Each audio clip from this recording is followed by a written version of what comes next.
Muito bom dia, meus cumprimentos a todos aqueles que me dão aqui a alegria desse reencontro semanal em que tratamos de temas relativos ao direito notarial.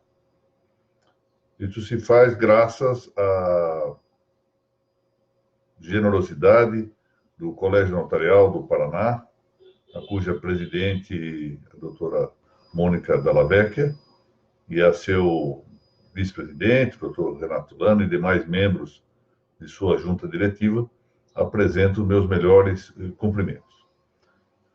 Como sabem, esses textos são publicados, esses textos que nós normalmente comentamos aqui, não é?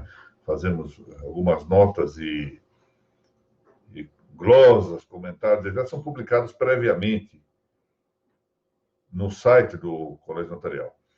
Como eles são publicados a cada 15 dias, isso e o nosso encontro aqui virtual é hebdomadário, né, quer dizer, semanal, o que nós fazemos aqui é a cada 15 dias intercalar alguma referência sobre o tema do direito notarial. E o que vamos hoje tratar aqui, no intervalo entre os textos publicados, que ali estão a cuidar da questão da moralidade pública, é a continuidade das partes da escritura pública. Eu já lhes disse numa ocasião anterior que tratar desse assunto aqui, para mim, sobre partes da escritura pública, é mais ou menos como um menino que vai fazer a catequese e, na hora que o padre vai falar o Pai Nosso, ele pede licença para ensinar o padre a rezar o Pai Nosso. Estou tratando de assuntos que, na verdade, os notários sabem muitíssimo melhor do que eu. Mas, em todo caso, isso não se faz sem um dúplice propósito que eu gostaria de referir. Talvez o mais importante deles seja exatamente atender ao que tem ocorrido em nossos tempos, particularmente no Brasil, mas provavelmente em outras partes, segundo se tem notícia. Porque o notariado latino tem as suas características. Esse é o ponto. Nós podemos deixar de ter um notariado latino? Sim, é perfeitamente possível. Os entes contingentes, ou seja, aqueles que não são entes necessários, podem deixar de existir, podem alterar as suas características acidentais, isso frequentemente ocorre, e podem também perder as suas características substanciais, continuam existindo, mas de outro modo. Então, nada impede que um dia, se assim se entender, o Brasil deixe de ter um notariado latino e passe a ter um notariado, por exemplo, saxão, um notariado burocrático, perfeitamente possível. Se isso é desejável, se isso faz bem à comunidade brasileira, se isso responde às exigências do bem comum nacional, isso é uma outra história. Isso aqui terá que ser decidido por quem detenha condições de analisar e decidir no âmbito da prudência legislativa. Agora, o que não parece bem, esse é o ponto, é que se vá desconstruindo o notariado latino mais ou menos de maneira inconsciente, ou pelo menos de maneira muito inadvertida, por uma grande parte dos juristas e, em particular, uma grande parte também dos notários. Ou seja, vão se atribuindo algumas funções ao notariado e retirando outras, vão se quebrando princípios aqui e ali. Outro dia eu estava vendo aí essa história de drone, isso que vai romper o princípio da imediatidade. Alguém falou, não sei se esse fato é ou não verdadeiro, em colher-se assinatura eletrônica, sem que haja um contato real entre o cliente e o notário. Vimos aí com essas novas histórias de informações ao COAF que o vínculo de confiança entre o notário e o cliente pode ser quebrado, ou seja, desaparece o problema do segredo, do sigilo notarial. Essas questões todas. Isso pode ser que economicamente seja um bem, pode ser até que politicamente adiante se reconheça que isso seria melhor do que manter o notariado latino, mas o fato é que são coisas que vão quebrar o notariado latino. Ou seja, no momento em que a União Internacional do notariado latino cresce de maneira brilhante. São dezenas e dezenas de países que se integram a essa união. O Brasil vai fazendo o caminho oposto. E o pior é que se vai fazendo sem se dar conta de que está ocorrendo. Não é só com o notariado. Nós sabemos que a história do ofício da cidadania, do registro civil, é também a mesma coisa. Ou seja, está se indo num sentido contrário da tradição. Pode ser que seja para bem? Pode ser. Não serei eu a deter aqui a pretensão de dizer, não, isso não se deve fazer de modo algum. Volto a dizer, são entidades contingentes. O que não está bem, isso eu digo com todas as letras, é que se faça de maneira inadvertida, como se fosse a mesma coisa, como se estivéssemos mudando pequenos atributos, pequenas funções.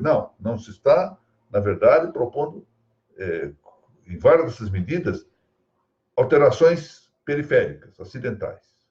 Não. Se está, efetivamente, desconstruindo o notariado por meio da quebra de seus princípios. Ou seja, o notariado latino vai perdendo as suas características. É preciso ver se quer mesmo isso. É preciso alertar o legislador para saber se é essa a tendência. É preciso, talvez, preparar um requerimento para sair da União Internacional do Notariado Latino. Ou então vamos colocar as coisas nos devidos trilhos, como a minha. Agora, questão de opinião pessoal. Parece que nós devamos seguir uma tradição que vem, pelo menos lá do século XII ou XIII na Europa. Nós somos herdeiros do notariado hispânico, que vem lá do século XII ou XIII, para não recuar até a antiguidade e a passagem para a alta medieval. Acho que nós temos séculos e séculos de uma bandeira a legitimar a atuação do notariado latino. Mas, muito bem, se acham que essa posição está errada, pois, então, abertamente, nós queremos ser notários como os saxões, notários burocratas. Desaparecemos na nossa função de jurista e passamos a ser, agora, meros documentadores. Está muito bem. Enquanto isso não se der, e agora é o segundo propósito dessa nossa posição, vamos tratar um pouquinho de examinar o que faz um notário e o que faz naquele que provavelmente é o seu documento por antonomasia, atividade por antonomasia, que é a escritura pública. Nós estamos examinando as partes da escritura pública, vamos descer a especulá-la um pouco mais, porque há uma circunstância interessante. Em geral, os notários praticam isso com tamanha habitualidade, com tamanha facilidade, se torna tão usual que parece aquela história da música celestial dos pitagóricos. Segundo os pitagóricos, atribui-se mesmo a Pitágoras essa afirmação. Não sei se isso é fato ou não, mas atribui-se. Que haveria uma música no universo que tocaria de maneira incessante. E exatamente porque ela é incessante, é muito comum, ninguém a ouve mais. E a mesma coisa aqui. A prática é tamanha que nem sempre se examina bem cada uma das partes, cada uma das peculiaridades da escritura. Então vem alguém de fora, com menos conhecimento, menos preparo e menos habitualidade nessas coisas, e vem aqui, como eu disse no início, ensinar para de nosso vigário. Mas vamos, portanto, quero que entendam isso como uma verdadeira homenagem, uma verdadeira reverência que eu presto ao notariado latino. E vamos lá. Nós estamos tratando, nesta parte quinta, da outorga notarial. A outorga notarial é uma instrumentação, no fundo. Porque é uma expressa manifestação. Agora, nós vamos fazer uma distinção já entre outorga e consentimento para entenderem por que eu digo que é uma instrumentação. A outorga é uma expressa ou explícita manifestação ou instrumentação do consentimento dos clientes quanto aos atos ou negócios que são objeto da documentação que se está produzindo. Quer dizer que a outorga estritamente é exteriorização, expressão do consentimento. Consentimento e outorga que, de certo modo, se manifestam em conjunção para criar, modificar, transformar, conservar ou extinguir direitos. É isso. Portanto, notem que é preciso distinguir de um lado a outorga e de outro consentimento. A outorga não é o próprio consentimento. Porque o consentimento consiste num ato volitivo, num ato da vontade. Portanto, o consentimento é imanente. A outorga é transcendente. O consentimento é interno, é íntimo, endógeno. A outorga é externa, exógena. De maneira que a outorga é a externação do consenso do instrumento público. É a expressão, hoje, predominantemente, né, em toda parte, uma expressão verbal do voluntário, ou seja, é algo interno que eu devo exprimir, devo expressar, devo manifestar, pôr em notoriedade, e hoje se faz normalmente mediante o verbo, isso quer dizer, mediante a palavra, mediante os signos escritos, literais. Nem sempre se entendeu assim, é preciso que se diga. Houve períodos em que a literalização do consentimento não era tida por necessária. Por exemplo, ao lado de uma outorga, que já a história mostra esses acontecimentos, uma outorga que se fazia subscrita pelas mãos, essa outorga literal, chamava-se outorga per manus scripta, ou consentimento per manus scripta. Outra via consistente em tocar meramente o documento. Se eu tocasse a mão no documento, ou a mão, ou o braço, se eu tocasse o documento, isso chamava-se manu firmatio, já estava ali caracterizada a outorga. Então, ao lado da literal, per manus scripta, havia outra em que a outorga se caracterizava já por tocar o documento, manu firmatio.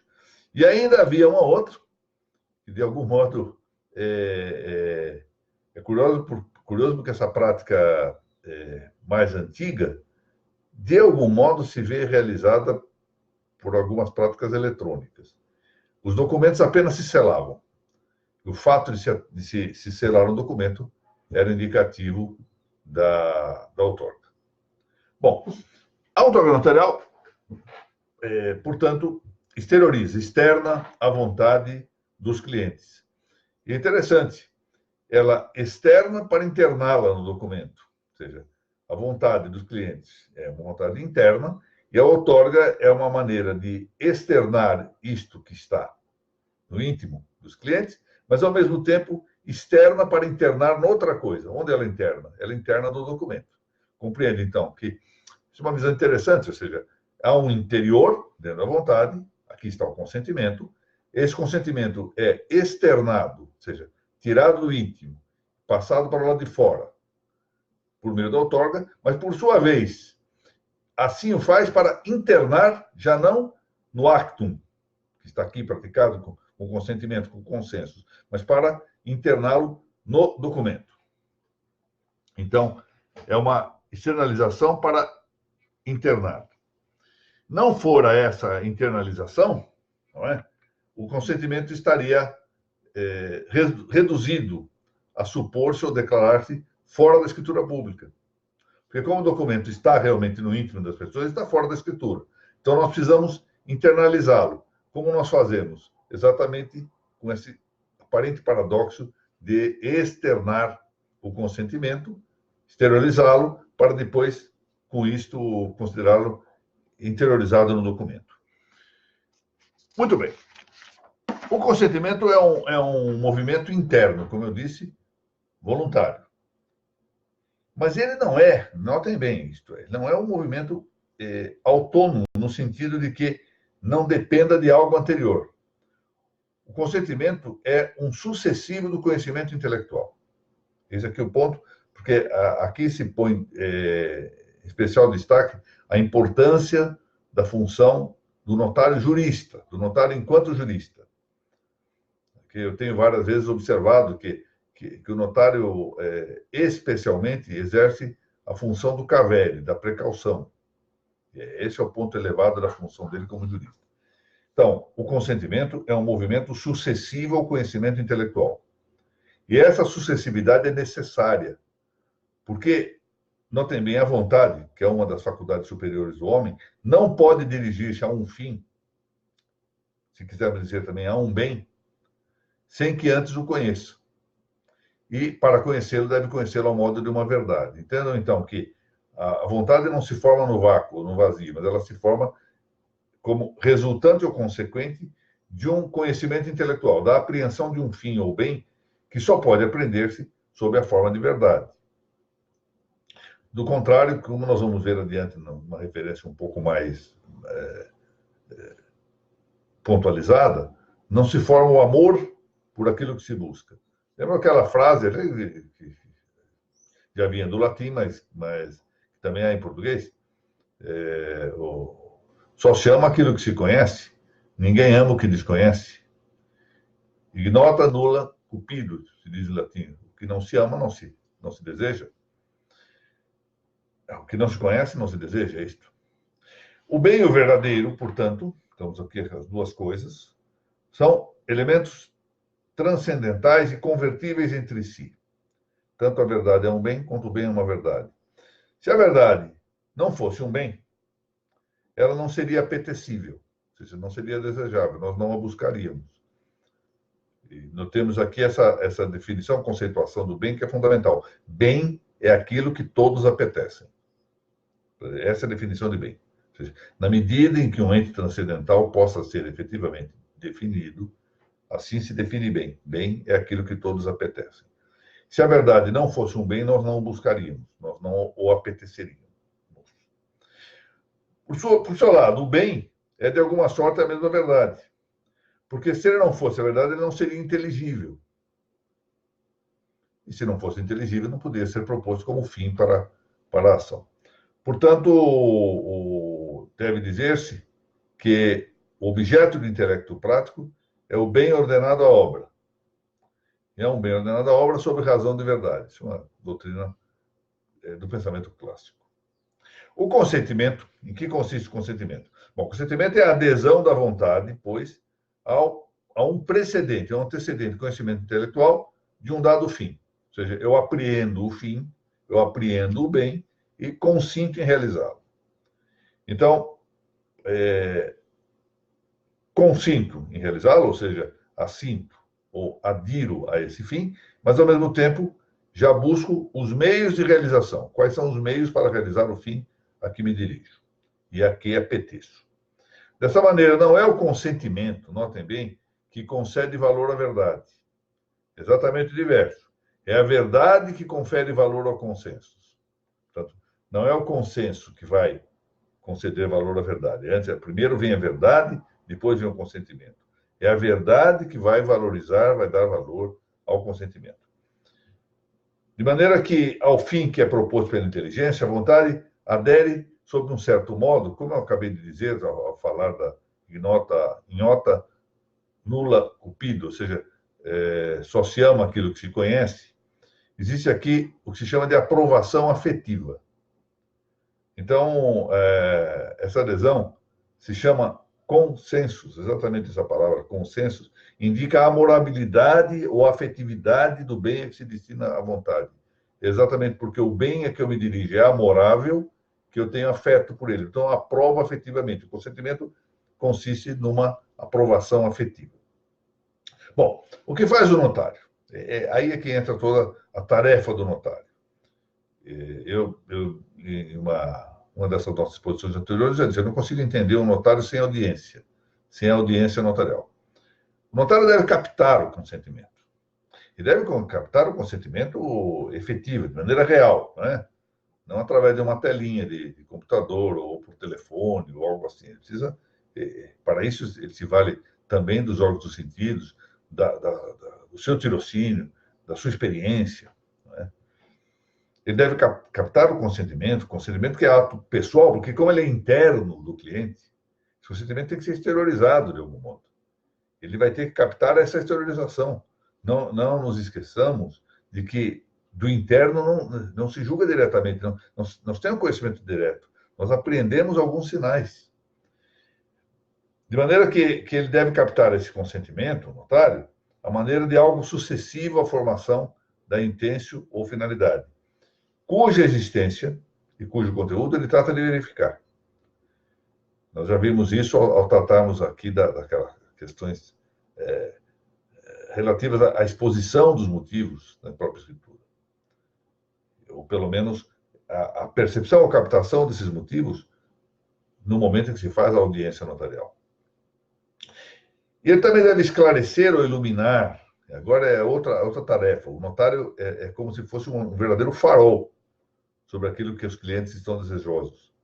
Porque ele tem que, por meio de uma diligência investigativa, com muita paciência, falemos aqui da paciência notarial, ou seja, o bom notário deve ter muita capacidade de audição, ou seja, capacidade para ouvir, paciência para entender e ir iluminando a vontade, às vezes, menos esclarecida do cliente. Então, ele tem uma diligência investigativa e tem uma autoridade magisterial, paideica, pedagógica. Ele também, por sua autoridade, por sua experiência, ele vai educando, ensinando os caminhos adequados e deixando claro que a liberdade do cliente se manifeste, mas uma liberdade esclarecida.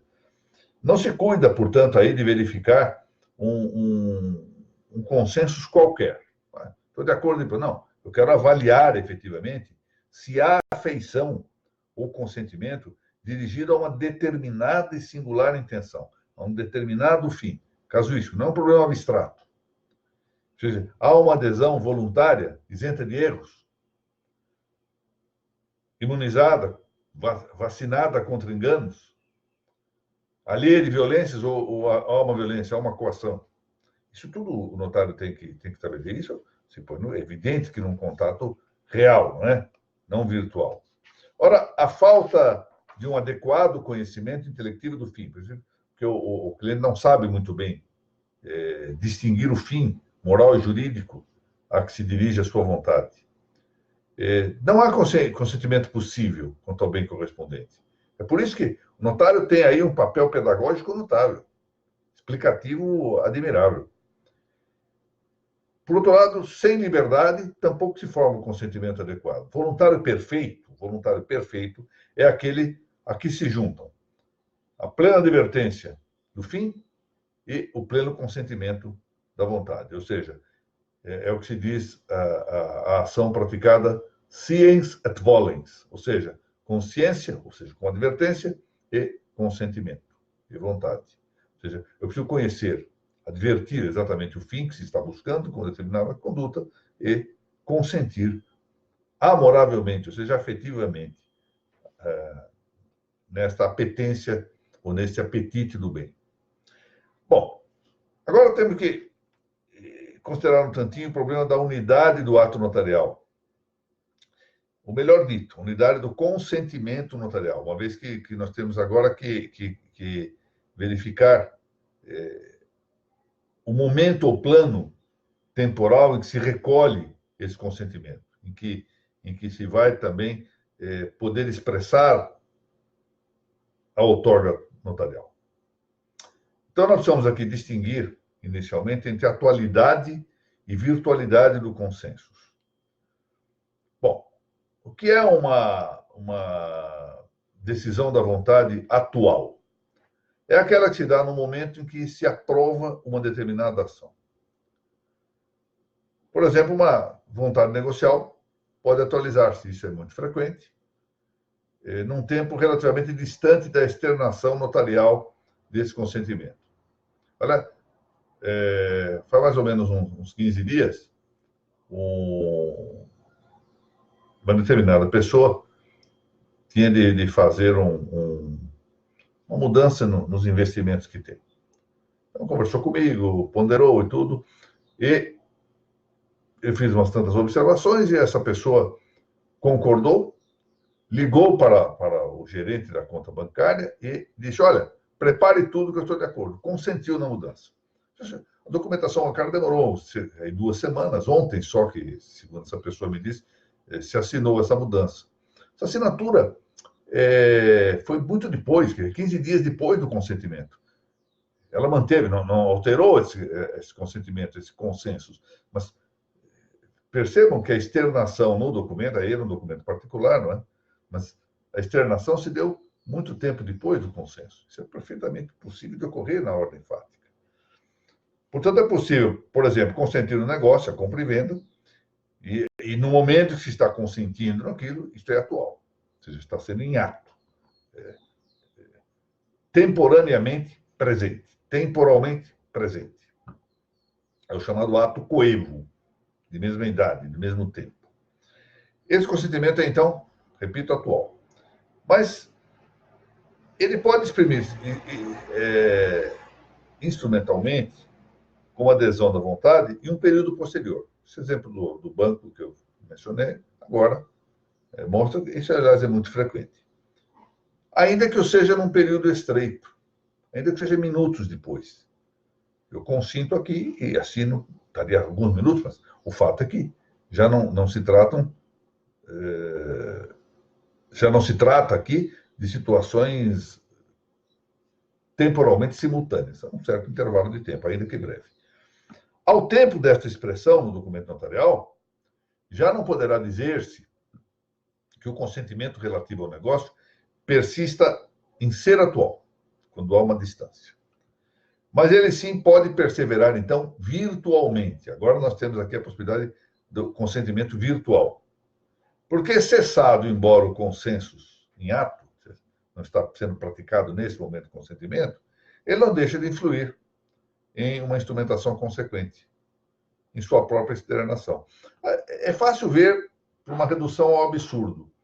Imaginemos que essa pessoa que me consultou sobre a mudança no investimento, tendo consentido há 15 dias, ontem, pensando melhor, disse, não vou mais assinar. Já não havia mais consentimento. Se ela assinou, é porque persistiu no consentimento. Então, aí se tem o chamado consensus virtual.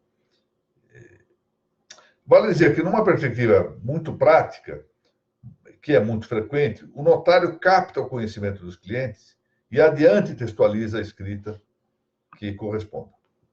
E aí sim ele colhe a outorga algum tempo depois da captação do consenso. Isso é o normal, isso é a prática usual. E é do comum das coisas que, portanto, haja na assinatura, na outorga, na externação do consentimento, mera outorga mesmo. Não se vai dizer outra vez, olha, o senhor forme o consentimento novamente. Não há necessidade de renovar esse consentimento. A assinatura já é o bastante para verificar que esse consenso perseverou no tempo, ou seja, que no momento da outorga ele estava ainda presente. Portanto, não é uma repetição atualizada do consentimento. Ou seja, há o ato externo, correspondente ao consenso, sem que se ponha a necessidade de reiterar, para atualizá-la, a adesão interna, que, salvo manifestação em contrário, não tem bem isso, pode ocorrer, deve supor-se não só perseverante, o chamado voluntário habitual, que é o voluntário habitual, mas influente na externação produzida, voluntário virtual. Ou seja, há uma situação habitual, ou seja, consenti e pronto, ou seja, estou em hábito nisso, mas ele opera uma certa influência sobre um ato posterior, de maneira que se pode falar aqui num voluntário virtual. Rafael Nunes Lagos, a quem nós temos frequentemente recorrido, e dos maiores nomes que já houve na doutrina notarial, diz que o consensus é a medula da escritura pública. É a decisão pela qual se firma o desejado pelos clientes. E a outorga, diz ele, de par com a autorização notarial, que nós vamos ver na próxima, daqui a 15 dias, é a culminância da praxis notarial. Então, é essa visão de Nunes Lagos como uma dinâmica. Em rigor, essa separação não fará diminuir a importância da audiência notarial, a importância do CAVERI, que é a função principal do notário, mas apenas são pontos de culminância, ao menos do processo, de quem recolhe como processo e, sobretudo, de quem tem uma visão exterior desse processo notarial. Mas não sendo um fato simples, e não é, se o bem disse Jiménez Arnal, senão que seja um fato complexo, nem sempre é possível na escritura pública uma unidade absoluta de ação. Ou seja, a unidade do consentimento, ou seja, a adesão subjetiva a um fim, com a outorga, manifestação objetiva dessa adesão, nem sempre se pode considerar em sentido absoluto. Frequentemente não se considera mesmo. Essa unidade absoluta é própria dos atos unilaterais. E por motivos de prudência, muitas vezes imposta por lei, quanto à lavratura dos testamentos, por exemplo. Mas isso é por motivos de prudência, apenas para evitar riscos maiores. Mas essa unidade absoluta não é própria dos atos bilaterais. Nunes Lagos observa, a propósito, que a unidade da ação notarial é um suposto da fé pública. De maneira que o que esteja fora dessa unidade estaria fora do espectro da fé notarial. Mas é preciso ver essas observações nos lagos com granos sales, ou seja, com muita prudência, vendo bem as suas circunstâncias. Porque nós precisamos nos perguntar, bom, está ótimo, fora da unidade de ação não haverá fé pública, mas a pergunta é a seguinte, o que é essa unidade de ação?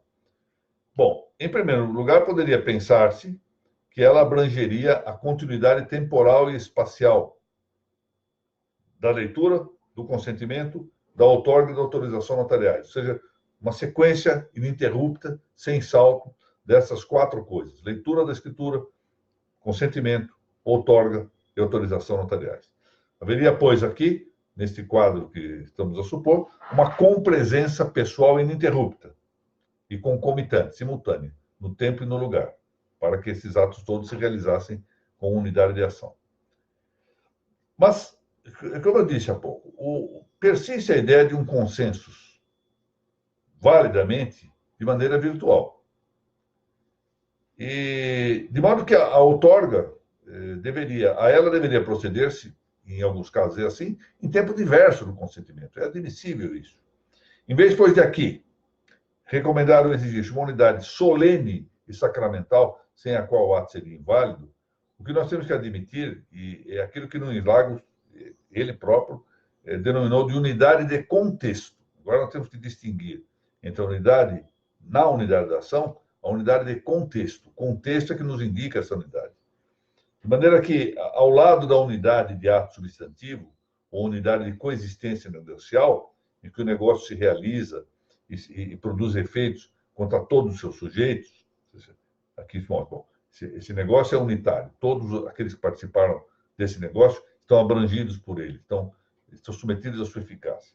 Nós temos que reconhecer uma distinta unidade de ato formal. Então, unidade substantiva, tem matéria e forma, e uma unidade formal, meramente formal, que seria a unidade de documentação ou de imediação entre o notário e os comparecentes.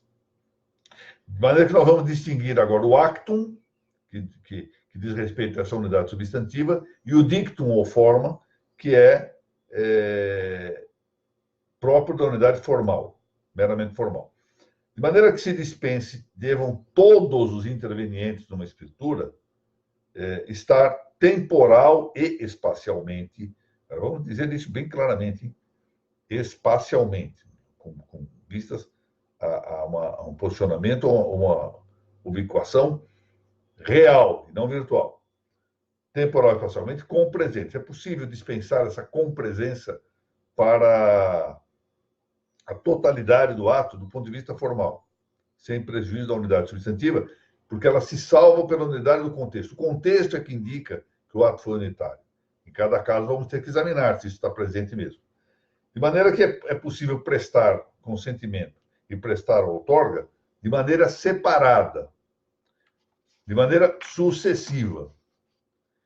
Então, em vez de uma exigência de unidade absoluta, sacramental, solene, leitura, consentimento, outorga, autorização, impõe-se apenas a unidade temporal e espacial, ou seja, num tempo único, contínuo, portanto, e não um tempo per saltum, e num só lugar real, do binômio outorga, autorização. O que não se pode quebrar, isso é importante dizer, é o binômio outorga, autorização. Mas nós podemos deixar separado, desde que haja uma unidade contextual, a leitura e o consentimento.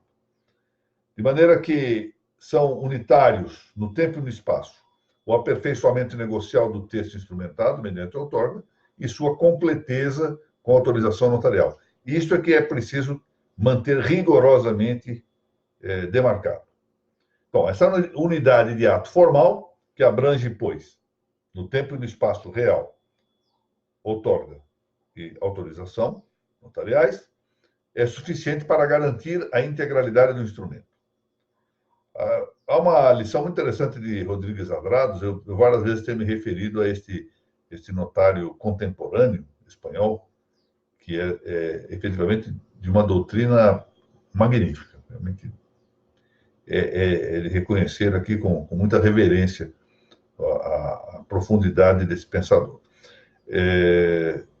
Diz ele que isto impede que haja modificação entre a outorga, porque a outorga exprime ou expressa, manifesta consensos no ato ou negócio, e a autorização pelo notário. Mantendo essa unidade formal. Bom, aqui houve a outorga imediatamente, e não per saltum, a autorização. Está resolvido o problema. Autorização que, como se sabe, é a chamada fórmula de perfeição, é o que se chama em latim de complécio do instrumento notarial. A complécio do instrumento notarial é exatamente a autorização, com que se aperfeiçoa o documento notarial. É aquilo que torna o documento, também numa outra expressão latina, completum et absolutum. Bom, de maneira que aqui nós temos a proposta de uma atenuação ou abrandamento da rigidez rigorosa da unidade sacramental do ato, que vai moldar-se, na verdade, à realidade das coisas. Porque muitas vezes, e nós sabemos da experiência diária, é difícil reunir num só tempo e lugar real os vários intervenientes num negócio. De sorte que nós temos aqui de admitir algum temperamento da exigência de unidade, de unicidade, para viabilizar as outorgas sucessivas, por exemplo. O negócio entre ausentes, a estipulação em favor de terceiros. Então, situações que também sugerem alguma atenuação até ao campo específico dessa unidade formal, que é a mais desejável possível. E como nós fazemos isso? Sempre garantindo a unidade de contexto e tratando esse assunto como situação excepcional, que pode até exigir mesmo que haja a prática de atos em tempos e locais diversos, por meio, às vezes, até mesmo de escrituras diferentes, escrituras de adesão, de retificação, de ratificação.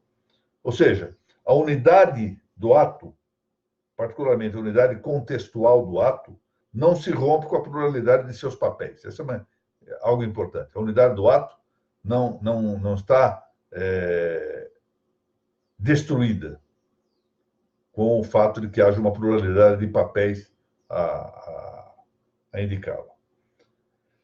O pilar, ou seja, o fundamento dessa elasticidade é a confiança na função notarial. Esse é o ponto.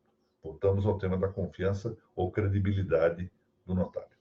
Se por unidade cronológica ou temporal da escritura deve entender-se um tempo razoável para salvaguardar a unidade de contexto, não vamos esperar que décadas e décadas depois se complete uma escritura. Ou seja, o tempo...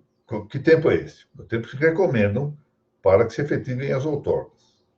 Qual o tempo específico? O tempo que as coisas requerem. Essa é uma frase muito interessante de um pensador português dos nossos tempos, Afonso Botelho, um grande doutrinador português contemporâneo. Afonso Botelho dizia isso. Que tempo é necessário para se realizarem as coisas? Ora, o tempo que as coisas requerem. Qual é esse tempo? O que elas requerem. Ou seja, a natureza das coisas que vai ditar-nos, com todas as suas circunstâncias, um tempo razoável. Por isso que é uma unidade de contexto. Nós vamos ter que examinar claramente as circunstâncias. E nessas unidades de contexto, o melhor possível, o mundo digamos, ideal seria realizar tudo como uma unidade de ato, unidade formal. Não sendo possível, vamos então recorrer à unidade de contexto e aqui, em cada caso, examinar se estão presentes os requisitos da excepcionalidade. Portanto, nós temos que encontrar aqui o tempo que se recomende adequado para efetivar as outorgas segundo as circunstâncias, que são sempre variáveis. E aqui entra a prudente direção do notário. Lembremos-nos que não há nenhum caso, nenhum fato da vida que seja repetível em todas as suas circunstâncias. Por isso é algo que está entregue efetivamente à prudência do notário. E o notário não só é alguém que supõe-se aprendeu, porque a prudência é algo que se ensina, é passível, portanto, de pedagogia, mas é alguém experienciado na prudência. Quem tem prudência notarial é o notário. Ou seja, é ele que tem essa experiência prudencial, que sabe o que convém. Não é sensato, em todo caso, protelar, procrastinar a conclusão do ato ao ponto de não se ter uma garantia de preservação do consenso virtual. Está bem que entre o consenso e a outorga eu possa deixar algum tempo correr para que eu faça a instrumentação ou atenda algumas circunstâncias da vida. Mas não é razoável, não é sensato estender demasiado esse tempo a um ponto em que eu já não tenha mais a garantia de preservação do consenso virtual.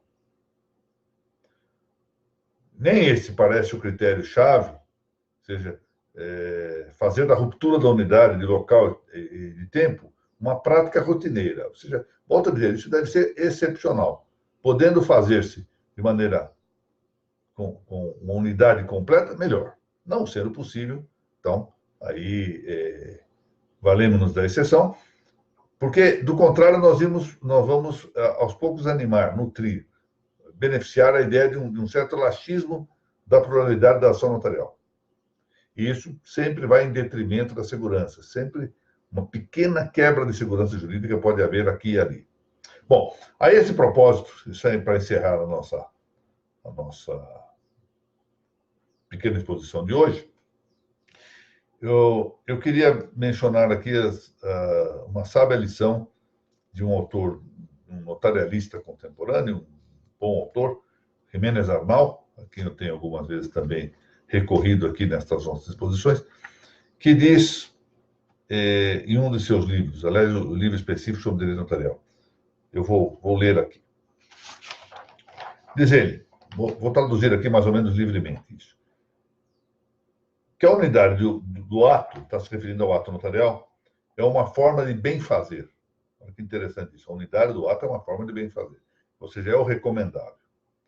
Ainda que, aqui ele prossegue para abrir a exceção, não seja um requisito essencial da escritura. Por quê? Diz ele. A interpretação laxista, laxa, da unidade do ato, deve reservar-se para os casos em que os próprios fatos, ou seja, a própria coisa, os próprios fatos ofereçam uma justificação. Preciso justificar por quê. E justificar com base nos fatos, não é uma justificação abstrata. Uma justificação com base nos fatos. Olha, aqui se recomenda, aqui se sugere, aqui não havia outro meio. Sem descer ao terreno do anedótico, diz ele, citaremos os casos que mais frequentemente se apresentam, tanto nos grandes tabelionatos, quanto nas notarias, como dizer, de pouco trabalho, ou seja, nos notariados ou nos despachos notariais, ou como nós aqui dizemos, nos cartórios de notas de menor trabalho. Diz ele assim, herdeiros inimigos entre si. Um não pode ver a cara do outro. Vamos juntá-los aqui para fazer uma com presença que vai sair briga? Fazemos de modo separado. Nesse caso, diz ele, herdeiros que não querem nomear procuradores.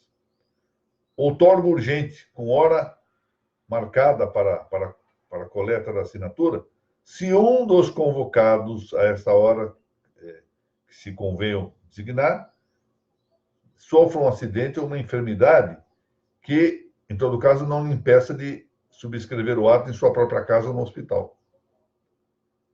Parentes que têm a seu cargo um negócio que não pode abandonar simultaneamente, não é? Ou seja, são dois que querem fazer a prática de um ato, eles têm uma loja, não podemos estar os dois ao mesmo tempo fora da loja, por exemplo. Então, um assina numa hora, outro assina noutra. Então, é possível quebrar essa unidade sacramental, desde, volto a dizer, que se manifeste isto de maneira exceptiva, como exceção, e que ela se justifique não de maneira abstrata. Não basta dizer, olha, é admissível fazer isso. Não. Além de admissível, é preciso que seja pertinente. E a pertinência é verificada, aferida com os próprios fatos, na situação dos fatos. Muito bem. Com isso, nós vamos aqui encerrar a nossa pequena exposição de hoje. Como de hábito, eu quero agradecer aqui os que participaram desse nosso encontro. Vou citar alguns nomes. Eu já lhes antecipei. Infelizmente, nem todos os nomes aparecem na minha tela no momento em que eu estou fazendo a exposição. alguns aparecem, outros não. Aí, quando eu volto, eventualmente para ver alguma coisa, ver se ficou gravado, vejo que há muitas outras pessoas que entraram e que não aparecem aqui nessa edição. Então, eu peço desculpas de antemão pelos nomes a quem eu não dirijo meus cumprimentos. Dr. Tiago Estrela, grande presidente da ATC do Maranhão, criou lá uma academia muito importante, de que faz parte o desembargador Fábio Della Vecchia, o desembargador Vicente Abreu Amadei, um do Paraná, outro de São Paulo, e Tiago, que tem ali uma junta diretiva muito importante. Esse é um grupo muito forte. Esse grupo, a manutenção da unidade desse grupo é fundamental para o bom êxito da ATC, que vai de vento em popa. Ela vai de vento em popa porque tem um grupo muito solidário, que menciono as duas gêmeas, né? Rossana e Rocelina Rodrigues, aquela gigante da Mirella Brito, gigante intelectual, gigante de vontade, em que pese o tamanho físico mignon, a excelente Graciana Soares, que é um modelo de sensatez, e elas aqui lideradas pelo excelente Tiago Estrela. Muito bom. Agradeço novamente a doutora Mônica Guimarães de Macedo Della Vecchia, presidente do Colégio Notarial do Paraná, Fernanda Vale, de quem eu gosto muitíssimo, excelente pessoa e grande profissional, boa aluna, Thaís Luciana Morcelli de Castelo Branco, lá de Trairi, que é um verdadeiro braço direito aqui na nossa atividade, grande amiga e um talento do ponto de vista jurídico e organizacional também. Doutora Ana Paula, doutor Hilário Lula, grande advogado aqui em São Paulo, especializado nas questões imobiliárias. Doutora Margarete Maia, estava lá ontem num congresso lá em Fortaleza, doutora Margarete. Doutora Daniele Lineck, Priscila de Paula. A Priscila soa para mim como uma coisa que eu tenho aqui em casa. Eu separo alguns livros que eu coloco em fila para ler. Aí dá para ver, ó, quer ver? Vamos ver. Ó, isso aqui são livros que estão em fila para ler. De maneira que, cada vez que eu vejo os livros, eu sou cobrado em consciência de que estão na fila para a leitura. E a Priscila, toda vez que eu vejo, eu me lembro que ela, há mais ou menos uns 5 anos, me convidou. Para mim, convite da Priscila é como se fosse uma intimação para que eu vá visitar o seu cartório lá em Cajamar, que é relativamente perto aqui de casa. E até hoje não tive ocasião de ir. Estou em falta com isso. Doutor Pedro Bragato, grande aluno, grande registrador. Doutora Eduarda Amadei. Doutora Bernadette Deonero. Quanto tempo, doutora Bernadette? Você é uma grande advogada e uma excelente pessoa também. Doutor Fábio Hildebrand. Professora Isabela Bicalho, de lá, grande jurista também, agora com talento pedagógico lá na magnífica cidade de Miguelópolis. Thaís Camati, que manda lá em Paraíso das Águas, uma grande aluna, grande pessoa. Dr. Fausto Mota, Rogério Tobias, meu bom amigo. Doutora Vanusa Arruda, lá de Minas Gerais. Muito bem. Então, aqui, os nomes que eu encontrei na tela para saudar. Volto a dizer que nem todos aparecem. E eu espero que a aula tenha cumprido o seu papel de esclarecer um tantinho a importância da tarefa do notário e, em particular, a caracterização, não menos relevante, do notariado latino. Que, suposto alguém pense em dele abdicar, pelo menos que saiba advertidamente do que se está a cuidar com essa abdicação. Muito obrigado a todos, agradeço mais uma vez ao Colégio Notarial do Paraná por essa oportunidade e nos vemos, se Deus permitir, na semana que vem. Uma coisinha a mais. Fiquei devendo. Um dos meus netos está fazendo um acampamento no interior de Minas Gerais. E anteontem me pedia que, quando eu desse a aula, referisse o fato de que ele não está assistindo a aula, tem 8 anos, né? Que não está assistindo a aula porque está viajando. Então, está referido. Muito obrigado.